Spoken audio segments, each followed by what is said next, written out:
ليه لازم ننام؟ او ايه اللي هيحصل لو ما نمناش كفايه؟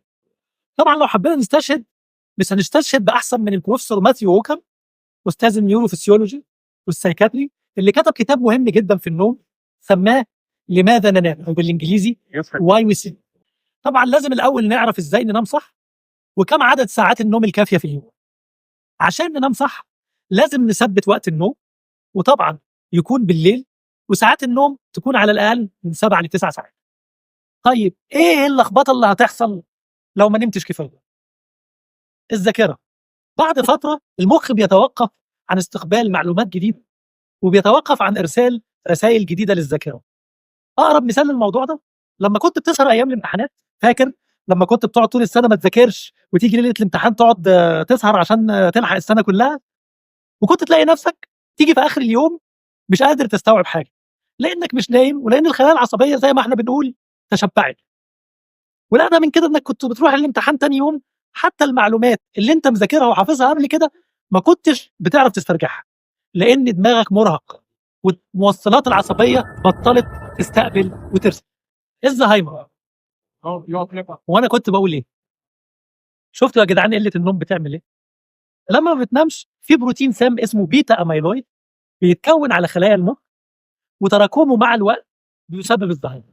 ده ببساطه لان مخك عنده نظام تصريف ذاتي او نظام مجاري للبروتين السام اللي هو البيتا اميلويد. فلو قعدت على فترات طويله ما تنامش لمده طويله، البروتين ده بيتكون وبيتراكم وبيترسب على مخك، ومع الوقت يجي لك زهايمر. هرمونات الذكوره والتستوستيرون. ايه ده؟ هو النوم بيأثر على هرمونات الذكوره والتستوستيرون؟ اه طبعا. الراجل اللي بينام اقل من 5 ل 6 ساعات في اليوم نسبه التستوستيرون عنده بتعادل نسبه التستوستيرون لراجل اكبر منه ب 10 سنين. عارف ده معناه ايه؟ معناه ان احنا بنتكلم عن الخصوبه والفحوله والبناء. الجماعه اللي بيحبوا يعملوا عضلات هتلاقي كل البادي بيلدر بيناموا مده طويله عشان الموضوع. المناعه ومقاومه السرطان. انت عارف لو نمت يوم واحد بس من 4 ل 5 ساعات بس، ده بيقلل الخلايا المناعيه المقاومه للسرطان بنسبه 70%. عارف ده معناه ايه؟ ده معناه نسبه اعلى للاصابه بالسرطان للناس اللي بتنام اقل المده الطويله. وكثير من السرطانات تم ربطها بقله النوم، اهمهم سرطان الجهاز العضوي وسرطان البروستاتا وسرطان الثدي. ده لدرجه ان منظمه الصحه العالميه صنفت اصحاب المهن المسائيه بانها سبب محتمل للاصابه بالسرطان، لانها بتتعارض مع النظام الطبيعي الصحي للنوم. القلب والاوعيه الدمويه.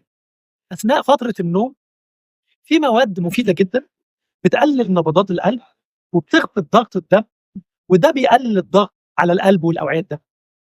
لو ان اللي بيناموا من 5 ل 6 ساعات في اليوم نسبه اصابتهم بالسكتات القلبيه والسكتات الدماغيه اكبر بنسبه 200%. دلوقتي السؤال، الانسان يقدر يقعد صاحي قد ايه من غير تدهور وظائفه الفسيولوجيه والعقليه؟ الاجابه انه يقدر يقعد صاحي 16 ساعه من غير تدهور الوظائف العقليه والفسيولوجيه. بعد كده لما نوصل ل 19 ل 20 ساعه بيبدا الانسان بالظبط كانه بيسوق وهو سكران، بيحصل تدهور ملحوظ في الوظائف العقليه والفسيولوجيه. فده يدل ان احنا على الاقل عايزين 8 ساعات نوم بالليل عشان الجسم يرمم الدمار اللي بيحصل للجهاز العصبي اثناء فتره الاستيقاظ.